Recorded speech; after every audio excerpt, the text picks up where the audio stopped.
Assalamualaikum Ibu. Waalaikumsalam. Mohon maaf ini mengganggu waktunya Ibu ya di tengah-tengah kesibukan Ibu ya. Menyelesaikan tugas-tugas Ibu. Bapak, itu tugas saya. Terima kasih Ibu atas waktunya. Seperti yang sudah saya bicarakan sebelumnya, koordinasi dengan Ibu, bahwa hari ini saya akan melakukan wawancara terkait dengan pengambilan keputusan berdasarkan nilai-nilai kebajikan. Kita masuk ke pertanyaan pertama Ibu ya. Selama ini bagaimana Ibu dapat mengidentifikasi kasus-kasus yang merupakan dilema etika? Ya.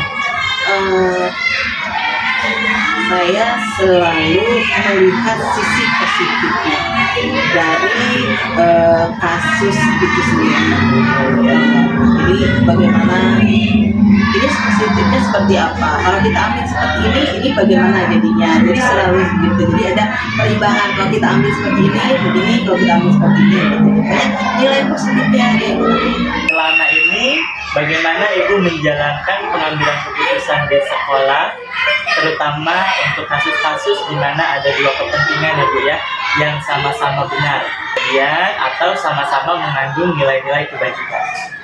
Nah, di sini kita harus benar-benar melihat dari dua sisi. Sisi yang satu lagi kita lihat. Nah, di situ kita ambil kesimpulan mana sih yang prioritas utama. Nah, mana yang lebih prioritas? Kan di sini ada kepentingan umum dan kepentingan pribadi. Walaupun dua-duanya betul, tapi kita lihat ini kepentingannya ini tuh yang mana? Betul itu, tapi yang ini juga betul, tapi ini yang bagaimana? Jadi kita lihat prioritasnya aja. Oke, siap Ibu. Langkah-langkah atau prosedur seperti apa sih Bu yang bisa Ibu lakukan selama ini? Pertama, komunikasi ya. Kita jalankan komunikasi. Kalaupun itu memang ada kasus-kasus yang tadi pernah kita komunikasi dulu. Komunikasi dari dua belah pihak, misalnya komunikasi dari hal ini seperti ini gitu. Jadi dengan komunikasi itu Ibu rasa segala sesuatu masalah itu akan teratasi. Intinya kita komunikasi. Diawali dengan komunikasi ya Bu ya, pertama ya Bu ya. Pertama di komunikasi, kemudian kita lihat kasusnya seperti apa. Komunikasikan, diidentifikasi ya Bu ya masalahnya, kemudian baru deh kita ambil mana sih yang lebih harus kita kedepankan. Kemudian Ibu, hal-hal apa saja ya sih Bu yang selama ini Ibu anggap efektif dalam pengambilan keputusan pada kasus-kasus dilema etika ini? Pertama, Ibu komunikasi atau memanggil secara personal.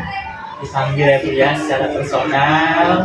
Terus kita secara keseluruhan, jadi personal dulu kita ini baru secara keseluruhan kita buka, kan kemudian kita memberi masukan.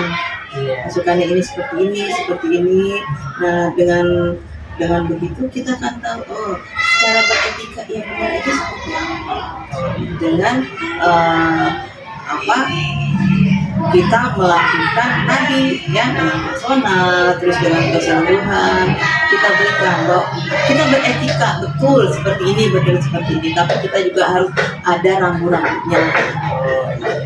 Kemudian masih ada lagi nih Bu pertanyaan. Apakah Ibu memiliki sebuah tata cara atau jadwal tertentu Bu dalam sebuah penyelesaian kasus dilema etika ini Bu? Tidak mempunyai jadwal harus ini sebenarnya. Berjalan saja. Kalau ketika itu ada permasalahan baru kita cari solusinya bagaimana itu aja. Jadi tidak terjadwal.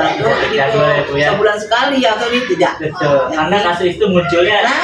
Muncul itu kan tidak terjadwal kasusnya. Secara alami aja, secara natural aja berjalan gitu. Kemudian adakah seseorang atau faktor-faktor apa sih Bu yang selama ini mempermudah atau membantu Ibu dalam pengambilan keputusan dalam kasus-kasus dilema etika ini? Cukup mudah, kayaknya itu tadi kita selain kita berkomunikasi, terus kita langsung cari akar permasalahannya, kita juga harus apa ya, tahu permasalahan dia sebenarnya apa sih secara pribadi, gitu kan? Secara pribadi dulu, baru nanti secara pribadi kita dapat menyimpulkan, oh sebenarnya dia itu baik, sebenarnya dia itu punya maksud yang baik, hanya saja mungkin pengalaman atau pribadinya yang kurang terbuka, gitu kan? Masih malu-malu gitu. Sebenarnya saya sebagai orang tua di sini harus bisa, oh ya ini pun anak saya harus membela dia, bukan artian membenarkan kelakuannya atau perilakunya atau bukan, tapi saya harus memberi semangat agar dia juga, oh iya saya tuh ada yang mau loh mendengar perkataan saya, seperti itu aja. Oke. Satu pertanyaan lagi nih Bu, satu pertanyaan lagi. Dari semua hal yang sudah Ibu sampaikan atau kita sampaikan, apa yang dapat Ibu petik dari pengalaman Ibu dalam pengambilan keputusan dilema etika ini, Bu? Banyak sekali. Pertama, harus banyak-banyak sabar. Banyak-banyak sabar ya Bu. Iya, banyak-banyak sabar. Bagaimana cara menyelesaikan? Kita harus sama-sama tetap satu, komunikasi yang penting. Itu saja. Pokoknya intinya hanya satu, komunikasi. Kalau tanpa komunikasi tidak akan terselesaikan apapun masalah itu. Siap, itu intinya satu ya Bu ya. Iya. Dari benang merahnya itu adalah komunikasi, di samping langkah-langkah penyelesaian masalah yang ada ya Bu ya. Betul. Terima kasih Ibu. Saya akhiri. Assalamualaikum. Assalamualaikum Pak. Waalaikumsalam. Sehat ya Pak ya? Alhamdulillah. Alhamdulillah. Mohon izin nih Pak nih yang seperti yang sebelumnya sudah saya infokan ke Bapak, pada hari ini kita akan melakukan wawancara Pak dalam rangka memenuhi tugas saya selaku CGP pada modul 3.1, yaitu terkait dengan pengambilan keputusan berdasarkan nilai-nilai kebajikan. Dalam kegiatan kali ini, wawancara ini, izinkan saya memberikan Bapak beberapa pertanyaan Pak. Kita langsung masuk ke pertanyaan pertama ya Pak ya.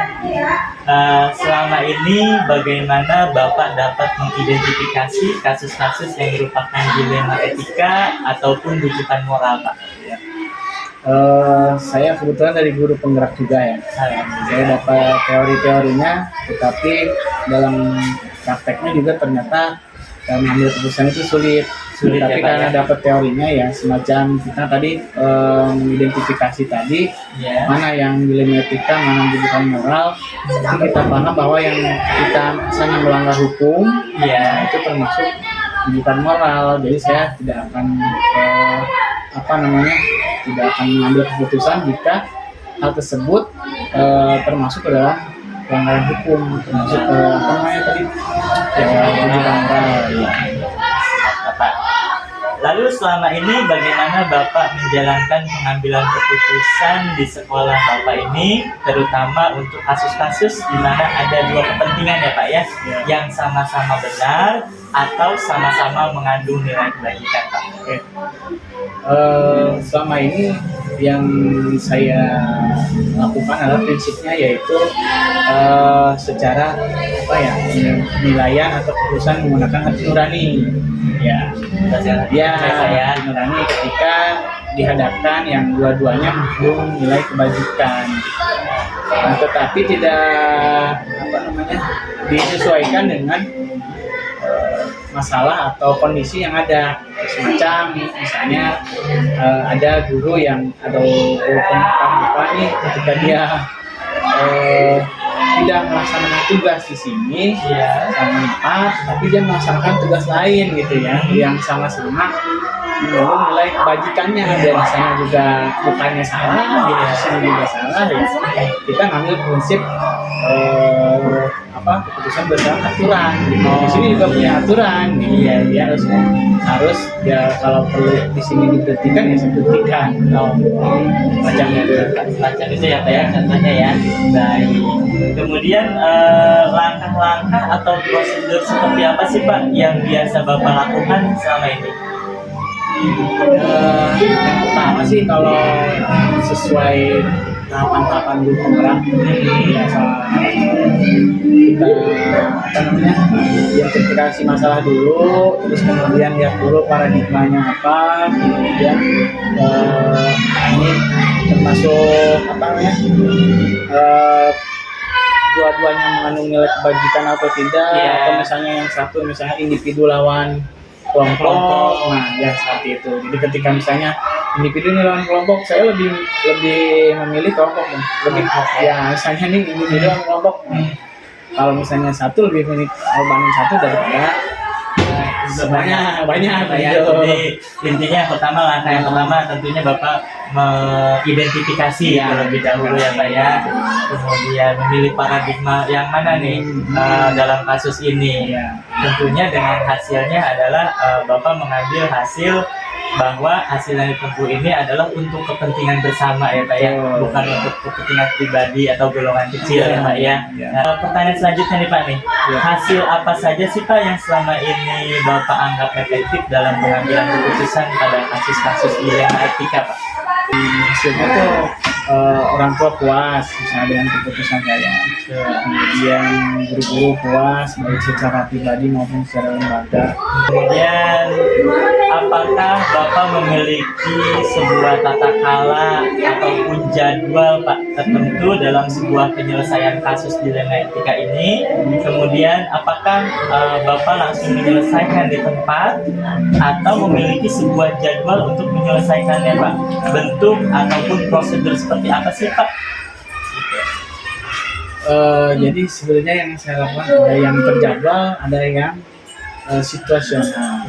Ketika terjadwal itu misalnya seperti ini, ketika ada yang berkelahi, misalnya dua belah pihak, orang tua ini anaknya berantem, ngadu ke orang tuanya dua-duanya marah, nah itu kita harus kasih jadwal selesai masalahnya.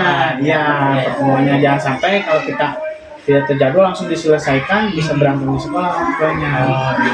Kemudian kalau yang situasional itu kita langsung selesaikan masalah, misalnya ketika contohnya guru sering terlambat, ya pas hari itu juga terlambat kali kita panggil langsung ya Pak ya. Jadi ada dua kemungkinan tergantung dilihat dari kasusnya Pak ya. Harus diselesaikan segera ataupun perlu dijadwalkan untuk menghindari hal-hal yang tidak diinginkan ya Pak ya. Oke, siap. Kemudian adakah seseorang Pak atau faktor-faktor apa sih yang selama ini mempermudah atau membantu Bapak dalam pengambilan keputusan dalam kasus-kasus dilema etika ini Pak? Selama ini kan kita itu sebagai guru penggerak ya, sebagai guru penggerak harus mengoptimalkan itu namanya kolaborasi ya. Jadi yang saya putuskan ibaratnya membantu ya guru-guru, para guru-guru, orang tua murid juga, termasuk Babinsa, ya pihak-pihak lain ya, RT RW mengambil pendapat orang lain lagi, artinya nggak kaku, nggak otoriter gitu. Oke, siap Bapak. Jadi itu ya Pak ya, kuncinya adalah kolaborasi yang kolaboratif dengan berbagai stakeholder terkait dengan kasus ini ya Pak ya. Oke, siap Pak. Satu pertanyaan lagi nih Pak nih, pertanyaan terakhir. Tadi kan kita sudah berbicara ya Pak ya terkait dengan pengambilan keputusan ini. Dari semua hal yang telah disampaikan Pak, pembelajaran apa sih yang Bapak dapat atau yang Bapak petik dari pengalaman Bapak dalam pengambilan keputusan dilema etika ini Pak? Jadi kesimpulannya, ketika kita disebutkan dilema etika, benar dua-duanya mengandung nilai kebajikan, kita harus pahami tadi namanya paradigma ya, kemudian prinsip-prinsipnya kita harus tahu. Ketika misalnya dua-duanya benar tapi ada lagi paradigmanya, misalnya individu dalam kelompok, nah itu kita lebih fokus, artinya menuding kerucut nih gitu ya keputusan. Jadi intinya setiap pemimpin ketika dalam mengambil keputusan harus juga tahu teori-teori dalam pengambilan keputusan ketika dihadapkan dengan dilema etika, apalagi ketika dihadapkan dengan tujukan moral, sudah Iya. harus pasti punya apa namanya idealisme sebagai penggerak maupun pemimpin pembelajaran. Hal tersebut sudah ibaratnya sudah harus dihilangkan. Nah, jangan sampai jadi bahan untuk masih pertimbangan lagi gitu. Iya. Kalau sudah dihadapkan dengan pelanggaran hukum udah gitu. Kita ngambil berarti yang benar. Yang benar ya Pak ya. Itu ya Pak Adi. Oke, siap Bapak. Kiranya pertanyaan dalam wawancara kita pada hari ini saya cukupkan sekian Pak. Terima kasih atas waktu yang Bapak berikan di tengah kesibukan Bapak. Saya akhiri. Wabillahi taufiq wal hidayah. Wassalamualaikum warahmatullahi wabarakatuh.